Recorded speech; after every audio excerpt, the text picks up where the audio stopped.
Okay, in this video, we're going to look at why do we factor. And for this one, we are going to look at the X-intercepts of parabolas. Now, as you may or may not know, if we have our quadratic expression, quadratic trinomials, and we have a y in front of them, that tells us that we are going to draw a graph. We're going to draw a graph of y versus x, kind of like a linear graph like we did back in term 1. So what's happening here is that we're saying y equals x squared plus 2x minus 63. So x is our independent variable, y is our dependent variable. So we're going to put variable values into x from negative infinity to positive infinity, and then we're going to get values that come out as y. And then what we can do, we can plot those values. Anyhow, long story short, what we're going to do is we're going to find, we're looking at the first reason why we factor, and that is to find x-intercepts. So let's say we've got x squared, y equals x squared plus 2x plus 63, and you're asked to draw a graph of that. So what you'll do is you'll have to factorize these things to be able to find the x-intercepts. So first thing we're going to do is we're going to let our equation equal 0. So we're going to let these equal 0. So we're going to say x squared plus 2x minus 63 equals 0.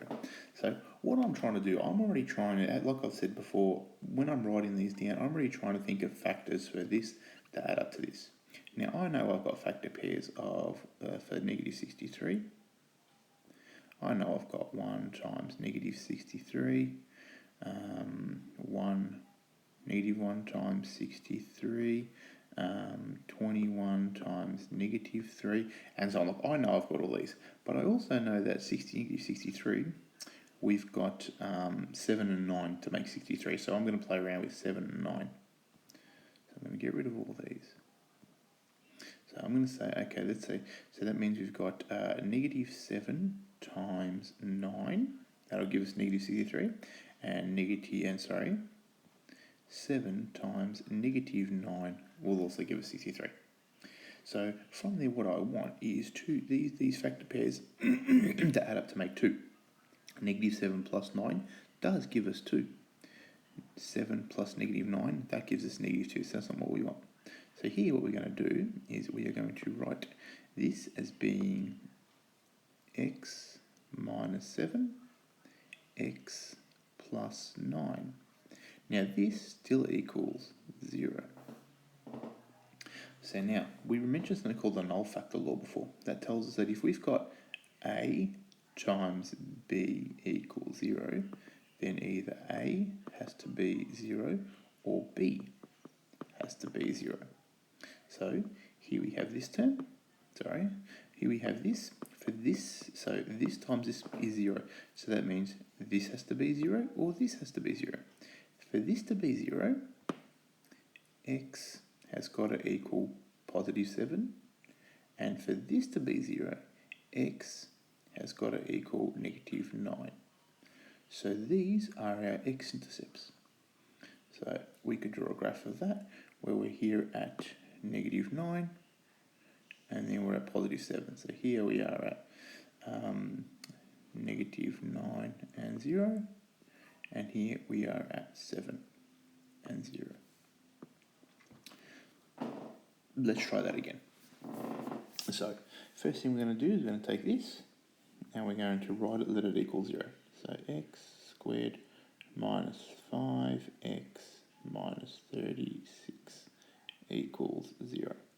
So then I'm thinking of factors of negative 36 that might add up to negative 5.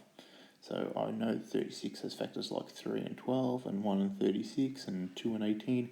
No, I know none of those are going to add up to anything to do with 5. But I also know that we've got 4 and 9. So I'm going to say negative 4 times times 9, and I'm going to do negative, and I'm going to do 4 times negative 9. So now I'm going to add them. Negative 4, let's make sure that actually looks like 4. Negative 4 plus 9 will give us 5, so that's not that one. 4 plus negative 9 gives us negative 5, so that's what we're after. So now I'm going to put these in a set of brackets. I'm going to say x plus 4, x minus 9 still equals 0. So then once again, we're going to revert to the null factor law. So for this times this to be 0, either this has to be 0 or this has to be 0. If this is equal to 0, that means that x has got to equal -4.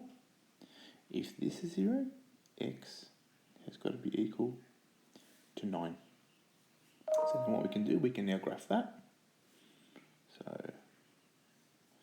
we've got an x-intercept at -4 and another one at +9. So this is -4 and 0, and this is 9 and 0. So that's what we have there. But that's one reason. We're going to have a look at another one in the next video.